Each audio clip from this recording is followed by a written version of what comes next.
Comprendre l'audio 360 degrés, c'est pas quelque chose de facile et aujourd'hui on va voir le premier ordre ambisonique. Qu'est-ce que c'est exactement? Tu vas voir, tu vas tout apprendre dans cette vidéo. Personnellement, j'ai réussi à faire ce premier pas dans le son 360 degrés grâce au premier ordre ambisonique. Pour faire simple, dans cette petite vidéo, tu vas apprendre qu'est-ce que c'est que le son ambisonique de premier ordre, tu vas savoir comment l'enregistrer sur le terrain, tu vas avoir tous mes conseils en tout cas pour le faire correctement, tu vas apprendre quels sont les micros à utiliser pour capturer ce type de son, tu vas savoir comment le post-produire et comment le diffuser. Premièrement, commençons par une définition plutôt simple et efficace du son premier ordre ambisonique. Il faut savoir qu'il y a le premier ordre, le deuxième ordre et le troisième ordre ambisonique. Donc le premier ordre, c'est simplement un son que l'on peut capturer ou diffuser en 4 canaux. Donc il aura 4 canaux sur la piste audio quand tu vas l'importer ou quand tu vas l'exporter. Donc le deuxième ordre et le troisième ordre, on va voir ça dans une prochaine vidéo. Mais dans tous les cas, il faut savoir que le deuxième et le troisième ordre, on appelle ça aussi le Higher Order Ambisonics, c'est-à-dire un son de qualité encore plus supérieure. Donc en gros, plus tu as de canaux, plus la perception du son va être bonne en termes de profondeur et en termes de direction. C'est ça qui est très important. Donc c'est parti pour savoir comment fonctionne un micro qui enregistre du premier ordre ambisonique. Donc là, je t'en ai apporté un petit qui est le Zoom H3 VR de chez Zoom. Et il y en a bien sûr plein d'autres. Tu as le Rode NT SF1 qui est aussi une référence mais qui est beaucoup plus cher que celui-ci. Celui-là, franchement, je te le conseille pour débuter et il va te suivre pendant au moins 5 bonnes années avant d'être totalement obsolète. Tu as aussi le Zoom VR H8 qui est quasiment similaire à celui-ci, sauf que tu verras, tu as une sortie spécifique pour enregistrer sur un enregistreur externe, donc la qualité doit forcément être meilleure. Je ne possède pas ce micro, mais je te laisse voir dans la description à quoi il ressemble. Donc comme tu le vois, ce micro, il a plusieurs petites capsules. Il en a également beaucoup plus qu'un micro de ce type-là, qui est un micro qui enregistre du son en stéréo. Donc là, on a 2 capsules, ici on en a 4. Il faut savoir que le son de premier ordre ambisonique peut se capturer uniquement qu'avec celui-ci. Donc vous le voyez, les capsules sont toutes orientées dans un axe différent. Nous permettons de prendre le son qui vient de l'avant, de l'arrière, de gauche, de droite, de dessus et d'en dessous. Chaque capsule de ce micro est dite cardioïde. C'est-à-dire qu'elle va prendre uniquement dans sa direction, elle ne va pas trop empiéter sur les autres capsules que vous pouvez voir, et surtout, elle ne va pas prendre non plus vers l'arrière. C'est-à-dire que vous aurez 360 degrés directement capturés grâce à ce micro. C'est ça qui est important. Donc chaque capsule prend bien à 90 degrés dans ta sphère. Donc comme je viens de te dire, ça prend le haut, le bas, la gauche, à droite, l'avant, l'arrière, et tout ça, tout simplement dans l'enregistrement interne de ton petit boîtier, ce ne sera pas nommé comme ça. Ce sera nommé plutôt WXYZ. Et ça, c'est une norme. Chaque concepteur de micro a sa propre norme, donc fais bien attention. C'est-à-dire que si tu enregistres avec ce micro-là et que tu as une autre gamme de micros et que tu fais un deuxième enregistrement, et qu'en post-prod, tu veux faire quelque chose qui matche bien et qui n'ait pas de problème technique, potentiellement, il vaut mieux que tu prennes tout le temps le même micro ou que tu renommes tes tracks pour que ça se passe le mieux possible. Du moins, voilà, fais attention à ce petit point. Il est important de savoir où est l'avant de ton micro pour pouvoir le placer vers l'avant de ta scène 360 degrés. Ce que j'entends par là, c'est si tu mets ta caméra à cet endroit-là qui pointe vers l'avant, donc vers vous, et ben mets bien le micro exactement dans la même direction. Tout simplement parce que tu seras quitte de panner ton micro en post-production. Donc c'est-à-dire de faire pivoter le son pour qu'il soit correctement positionné. Petite astuce qui va forcément t'aider, fais un clap, vraiment un clap assez fort et au bon endroit pour pouvoir diriger ton son facilement. Et ça c'est important, et évite d'être dans des pièces qui résonnent. Si ça résonne, tu vas avoir du mal à entendre correctement d'où ça provient à l'origine. Bien sûr c'est faisable, mais clap bien fort et clap au bon endroit. Il y a 3 dispositions en placement de micro que tu peux privilégier. Je t'ai dit, tu peux toujours le mettre forcément l'avant du micro vers l'avant de ta scène, mais du coup, tu peux aussi le placer sur le côté ou sur le dessous. Donc, bien évidemment, sur le dessous, c'est généralement faisable sur la plupart des caméras 360. C'est un des emplacements à privilégier.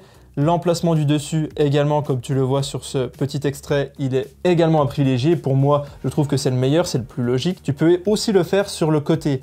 Là, c'est un petit peu plus délicat en post-prod si tu veux retirer le micro en fait de ta prise de vue. Ça, c'est un petit peu plus complexe, mais on pourra le voir dans une vidéo si tu le souhaites. Voyons maintenant les enregistrements et les différents formats qu'on peut avoir. Donc c'est simple, on a soit le A format ou le B format. Donc le A format ou le B format en anglais. Donc ça, ce qui est important de comprendre là-dedans, le A format, c'est vraiment le format où chaque capsule est enregistrée individuellement. C'est un peu ce qu'on faisait sur les anciens micros justement ambisoniques où il y avait 4 câbles XLR qui sortaient et où on enregistrait les pistes individuellement. Maintenant, on est plus sur des micros qui convertissent directement à l'intérieur et qui convertissent en B-format. Donc le format B, c'est-à-dire que toutes tes pistes sont agrégées et sont dans une seule et même piste. Bien sûr, sur Premiere ou sur Reaper ou sur tous les logiciels de post-production, tu verras forcément tes pistes séparées en différents canaux. Mais comprends bien que le A format et le B format, c'est totalement différent et que je te conseille à 100% d'enregistrer en B format. Donc dans le format B, tu auras encore une sous-catégorie, on va appeler ça une sous-catégorie. Tu auras soit ce qu'on appelle le FUMA ou le Ambix. Le Ambix, ça reste la base maintenant pour travailler pour les gens qui font de l'audio pour des contenus en VR. Et sûrement que quand tu fais du cinéma et que tu fais des choses qui ont besoin de plus de qualité audio, tu pars directement sur du FUMA. En fait, ces deux petites sous-catégories vont te permettre de faire soit du très très haute qualité, soit de la qualité un peu moindre, mais très franchement, on n'a pas besoin d'autant, surtout que les gens vont regarder tes vidéos 360 dans des supports divers et variés,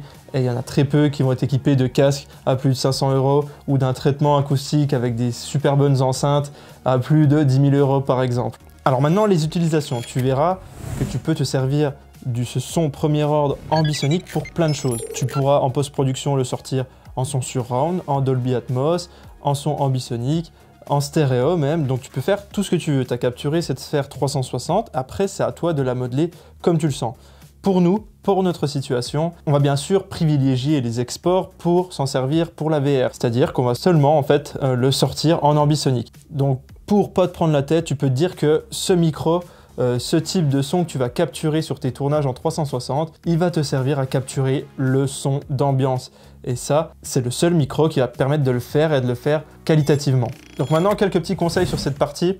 Tout simplement, le micro, comme tu le vois là, il est à nu. Tu peux bien évidemment rajouter la bonnette, qui est une bonnette très simple, c'est plus un anti-pop. Et après, tu peux rajouter une bonnette anti-vent.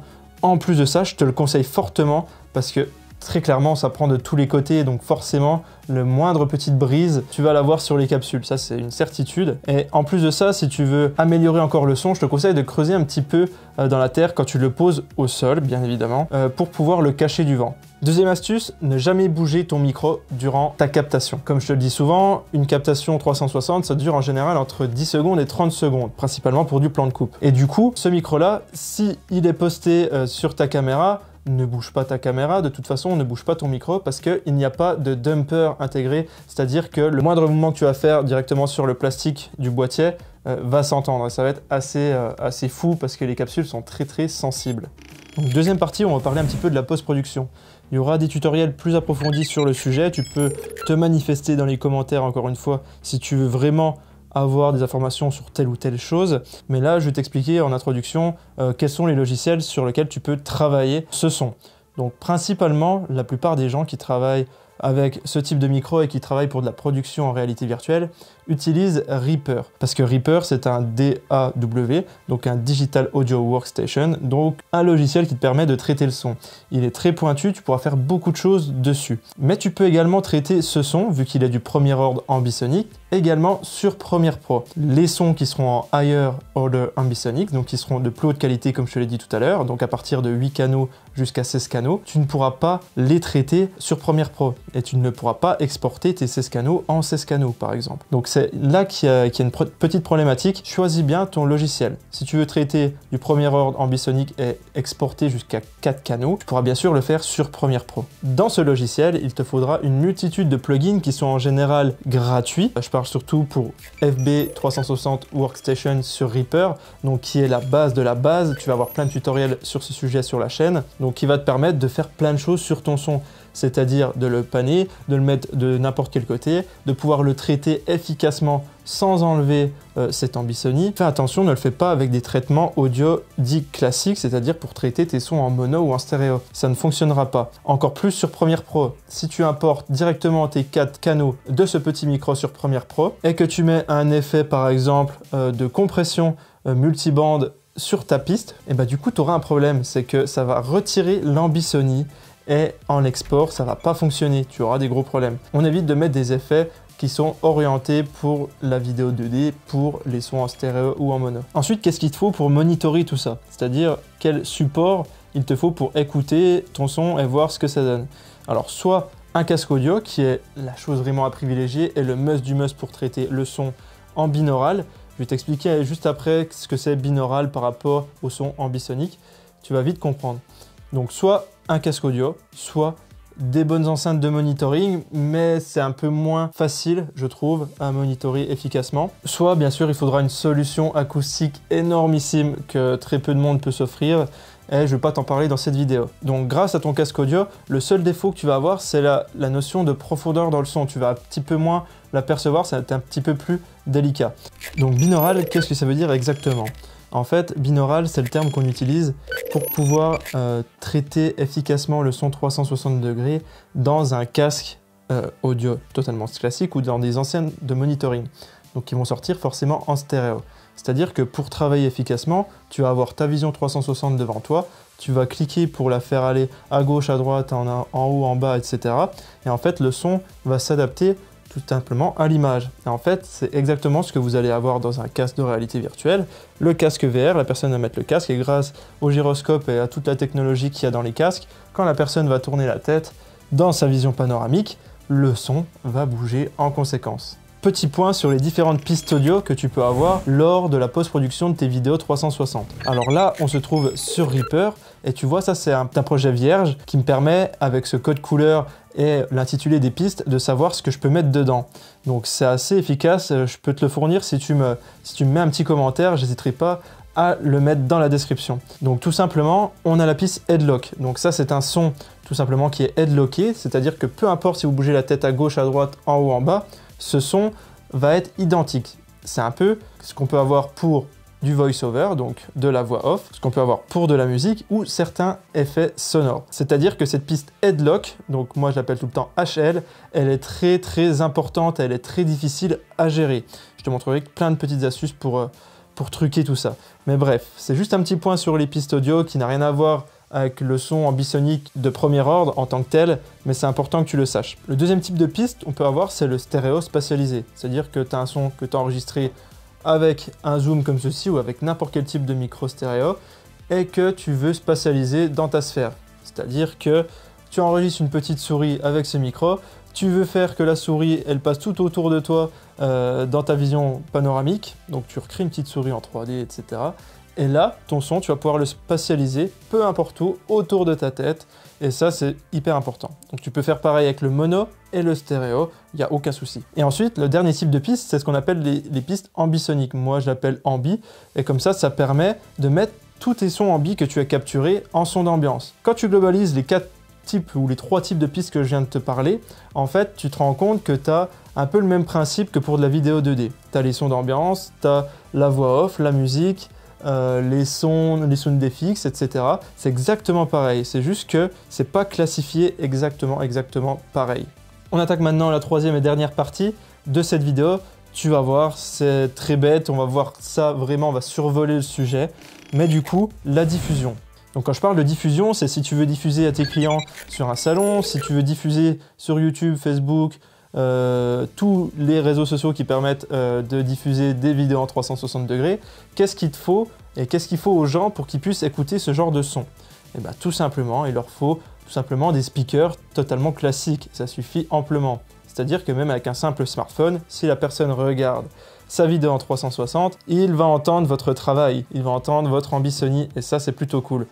Mais il faut faire l'export convenablement et on verra ça dans un prochain tutoriel. Donc des speakers, comme je te le dis, bien sûr casque audio, enceinte de monitoring, tout ce qui permet de sortir le son va forcément bien retranscrire la chose. Le plus important en fait c'est le support de diffusion, c'est-à-dire que Facebook ou YouTube, par exemple, n'acceptent pas le même nombre de canaux en termes de diffusion. On en reparlera aussi dans une autre vidéo, mais là, pour notre vidéo de premier ordre ambisonique, il faut savoir que YouTube l'accepte, que Facebook l'accepte aussi. Forcément, c'est la plus basse qualité de ce qu'on peut faire en termes de canaux. On a 4 canaux, il y a 8 et il y a 16. Et là, clairement, n'importe quel type de lecteur qui permet de lire de la vidéo 360 va vous permettre d'écouter ce son ambisonique. Et on atteint le dernier point qui est assez important.